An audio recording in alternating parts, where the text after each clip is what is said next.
บ้านห้วยจัง3 กิโลเมตรนี่แม่นผู้สาวว้าววู้งอร์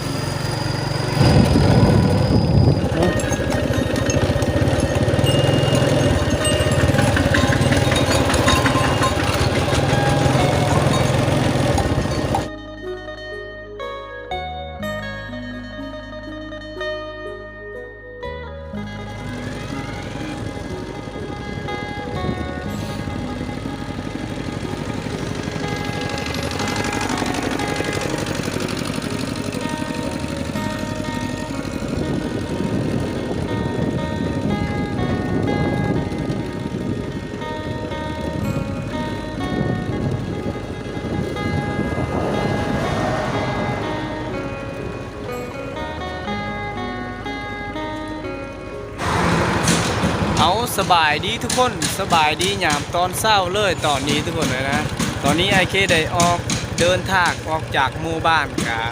ประมาณ10 ปลายกิโลหรือว่า3 กิโลประมาณนี้เลยทุกคนเลยตอนนี้ก็ที่ได้ฮอดถนนเลขเก้านะเส้นทางไปมากนะเดี๋ยวตอนนี้ไอเคก็จะได้ฮอดทางแหวกอีกหมู่บ้านหนึ่งนะ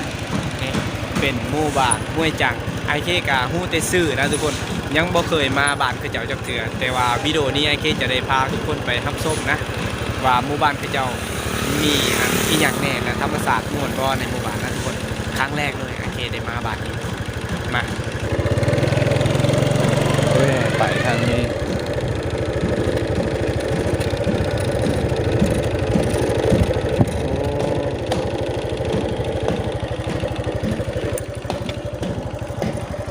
ระวังทางเขาเจ้าเฮ็ดอันนี้คือป่ายเขา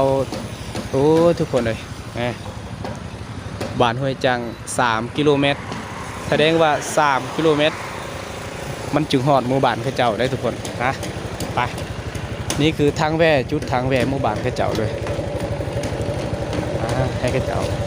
เจ้าไปก่อนนะ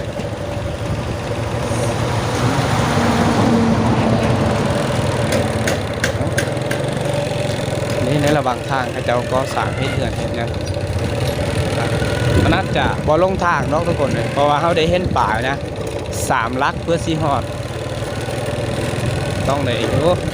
เส้นทางก็พอจะไปได้อยู่ได้ทุกคนก็ต้องได้น้ำเขาเจ้านี่แหละบางที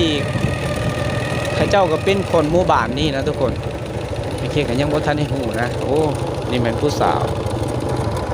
ว้าวสาวงามสาวผู้ไทยแถวนี้ไหมน่ารักคือสาวผู้ไทยเลยคนผู้ไทยเลยแถวนี้ทุกคนโอ้เจ็บแอวแน่หน่อยนึงเขาไอ้ขี้กับเจ็บแอววันนี้ก็ออกไปสักแล้วทุกคนสักยานี่เจ็บแอวโบเขาไทยหน้าหลายๆทุกคนไหมเจ้าไทยหุดหน้าแล้วไอ้เค้กกับประมาณอย่าง3-4 มื้อกับสีลงในไทยหุดหน้าได้ครับทุกคนเลยอาจจะมีลมแน่หน่อยหนึ่งนะทุกคนก็ต้องขอโทษทุกคนนะ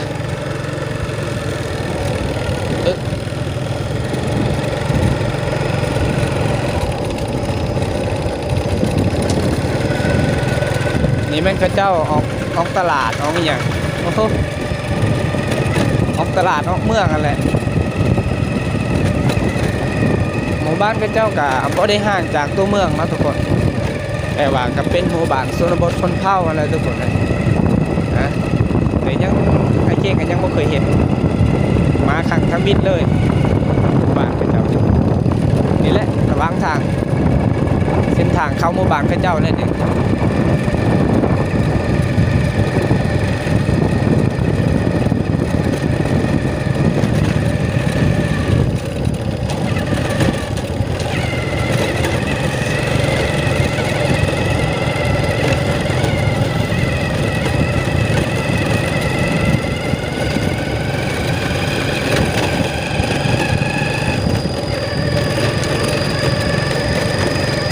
ว้าว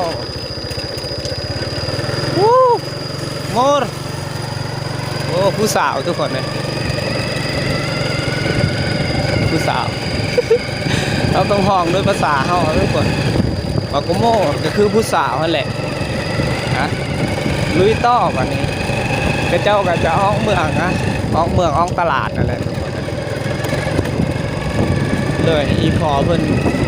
เขาเฒ่าเพิ่นขี่รถจักรยานหรือว่าขี่รถถีบสวนโอ้มาแต่ตลาดคือกันได้เพิ่นพ่อไปได้อยู่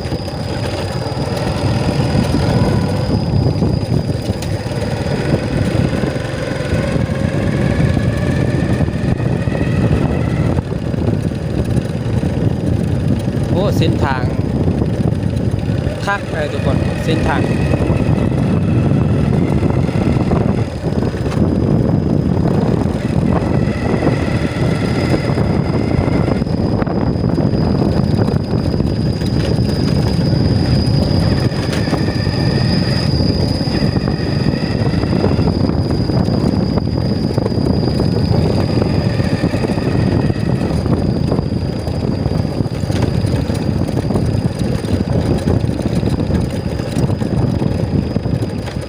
นี่อาจจะแมนห้วยหน่อยนึง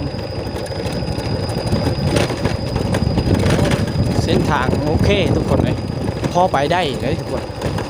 ถ้าว่าช่วงนี้ยามฝนแต่ว่ายังก็พอไปได้แสดงว่าทางมันโอเคนะ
ตัวใดเนาะนี่เนาะ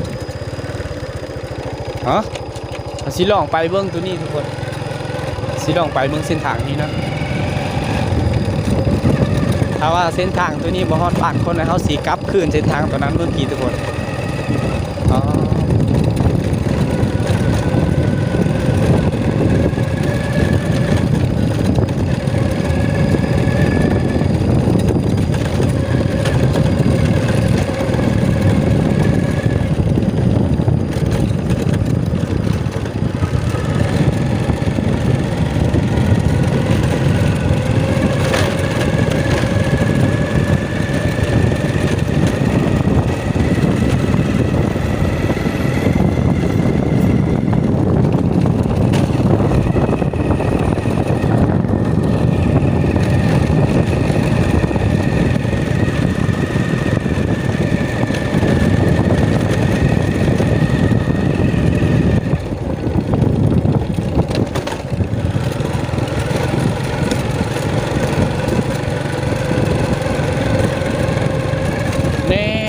ฮอดแล้วทุกคนเลย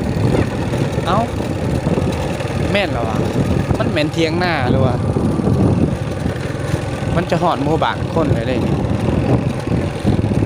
โอ้แม่นแม่นแม่นแม่นฮอดแล้วทุกคนเลยในที่สุดก็3 กิโลเมตรฮอดแล้วทุกคนเลย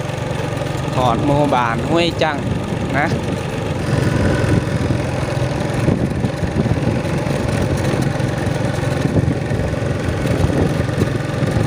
หมู่บ้านแถวนี้สงสัยนะข้าเจ้าย้ายมาอยู่ไม่เลยทุกคนนะ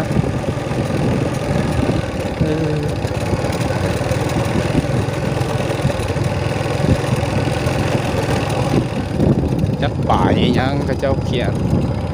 แต่ว่าการนั้นนี่นะครับส่วนหลายนะข้าเจ้าเฮ็ดสวนลายนะแถวนี้ทุกคนนะ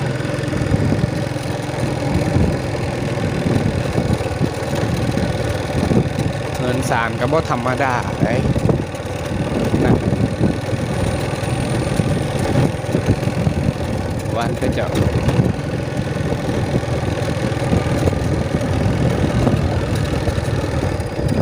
สารล้านแปลงก็จะบ่ธรรมดาเลยแต่มันมีอ้อมด้วยหัวเบิดแถวนี้เต็มเลยทุกคนอ้าว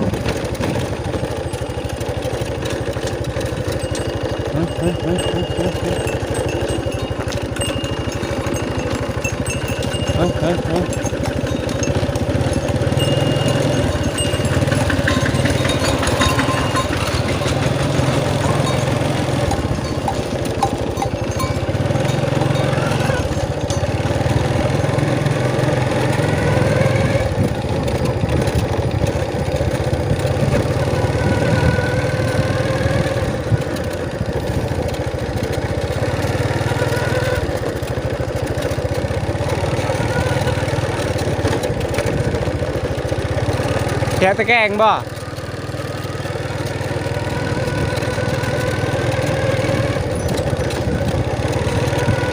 เดี๋ยวหอดโมงหอดเวลาเขาเจ้าได้แก้หัวแก้ควายทุกคนเลย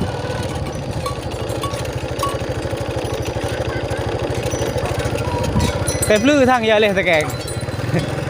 แต่9 โมงประมาณ9 โมงประมาณนี้โอ้ยต้องได้ซื้อสารด้วยภาษาเฮาทุกคนเขาโมบานเขาเจ้านะเพราะว่าเป็นโมบานที่บ่เคยมาทุกคนต้องได้สื่อสารด้วยภาษานี้ก่อนนะเขาเจ้ากับบ่เคยเห็นไอเคนะไอเคกับบ่เคยเห็นเขาเจ้าเขาว่าแบบนี้ละแต่ว่าเขาเจ้าสิอาศัยน้ำอย่างเฮ็ดอยู่เฮ็ดกินนะน้ำอาบนะเขาเจ้าบ่เคยเห็นอันนี้แม่นโรงเรียนทุกคนแม่นโรงเรียนเขาเจ้าโอ้ผู้สาวได้มันเก่ง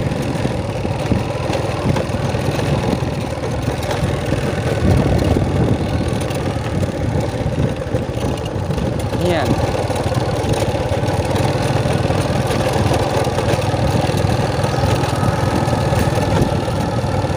บอ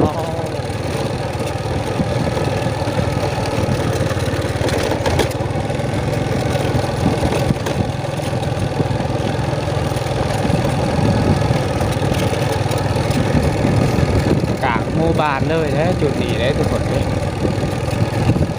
มีหางขากับหลายๆหางอยู่นะ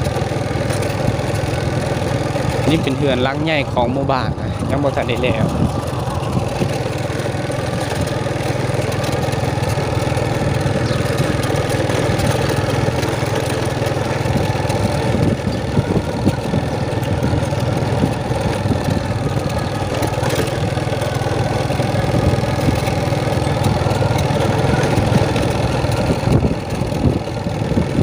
บ้านนี้นะพระเจ้าจะอยู่ตามสายแคมทางนี่แหละทุกคนอยู่ตามแคมทางเอ้าตามไม่เขเบิ้งก็พระเจ้าอยู่ตามแคมทางทุกคนอันนี้คือลงห้วยได้ไหนมันเป็นห้วยอยู่กลางหมู่บ้านเลยเมื่อกี้เขาเห็นรถเขาต้องจอดอยู่นี่ก่อน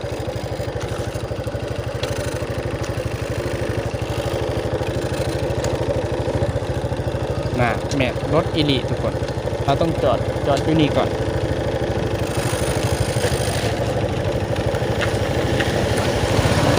โอ้ยโอ้มี2 คัน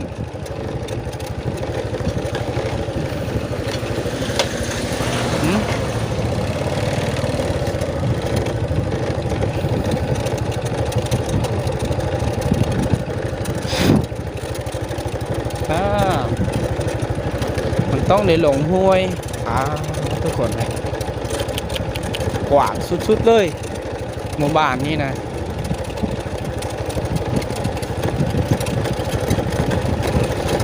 โอ้นะทุกคนเลยถ้าว่าเป็นยามฝนนะยามฝนช่วงฤดูฝนยามนี่แหละทุกคนแต่ว่าช่วงนี้นะฝนตกมันบ่ได้ยังบ่ทันได้ตกดุๆนะถ้าว่าตกดุๆก็อาจจะมีน้ำไหลแถวนี้แล้วทุกคนน้ำห้วยบางครั้งกับชาวบ้านที่เจ้าได้ลงอาบนะบางที่นะทุกคนตามที่ไอเคคิดว่าบางที่บางครั้งนะเขาเจ้าจะลงอาบน้ำตัวนี้แหละโอ้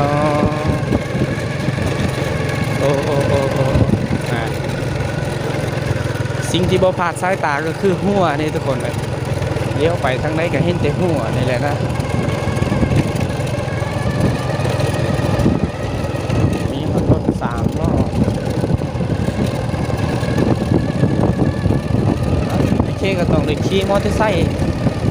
เลาะตามบ้านนี่แหละนะ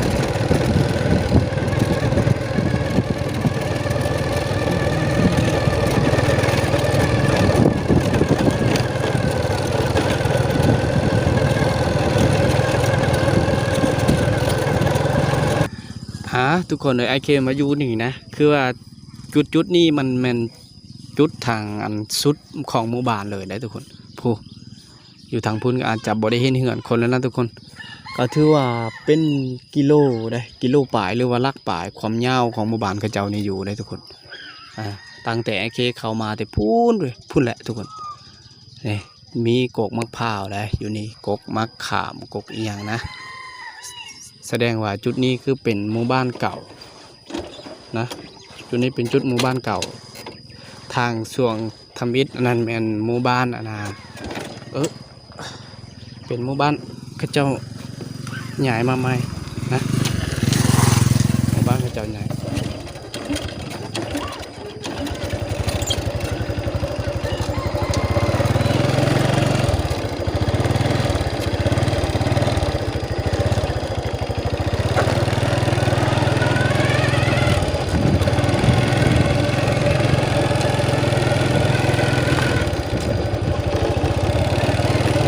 ผ่านไปหลายนาทีทุกคนเลยตอนนี้ไอ้เคก็ได้ย่างนี้นะทุกคนได้จอดมอเตอร์ไซค์ปะไว้อยู่จุดนั้นจุดหันขาจุดนั้นตอนนี้ก็11 โมงนะผ่านไปเป็น11 โมงเดี๋ยวก็สีย่างเลาะหมู่บ้านนั่นแหละทุกคนหันขาเขาเจ้ามีหลายเลยหมู่บ้านเขาเจ้า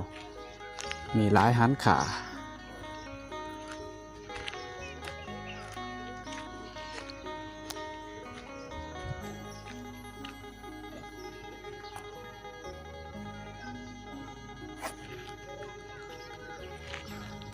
กลับมาจุดเดิมทุกคนเลยเพราะว่ายุพุ่นก็อาจจะไม่มีคนนะก็คือว่าเราทุกคนหมู่บ้านเขาเจ้าเนี่ยบ่ค่อยจะมีผู้สาวจักเขาเจ้าอยู่บ่อนใดสำหรับผู้สาวเราบ่ค่อยจะเห็นนะอยู่หันค่าก็บ่ค่อยมีทุกคนนะอะไรเงินศาลก็โอ้ยทุกคนเลยบ่ธรรมดาเลยเงินศาลล้านแปดเขาเจ้ามันเต็มไปด้วยเงินแป้นนะลักๆก็คือเงินแป้นเลยทุกคนเลย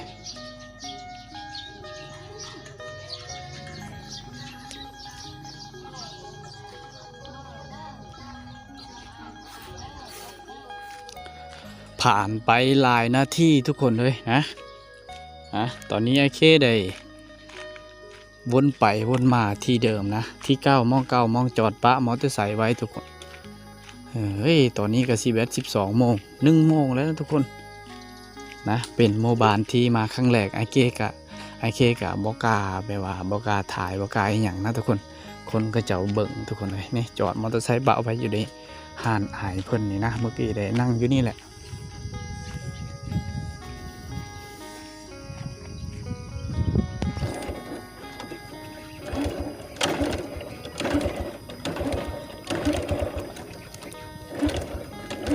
โอ้คือหนานติดแท้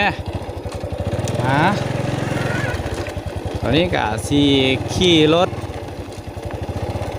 เมื่อทุกคน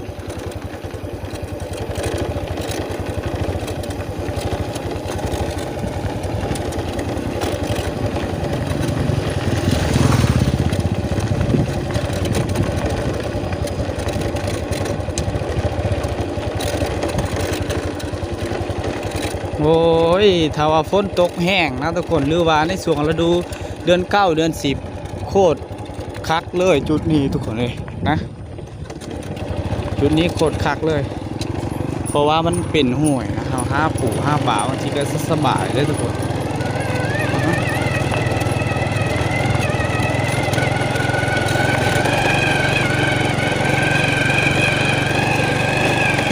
ท ถ้าเว้าอย่างหนึงก็หมู่บ้านนี้จะเป็นแยกนะทุกคนต้องได้แยกเป็น2บ้าน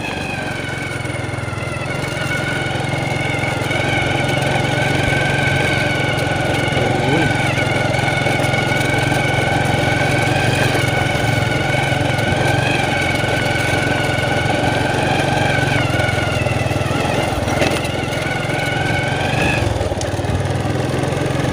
มีแต่เฮาขี่รถนะทุกคนเขาจะบอกกล้าลงนะ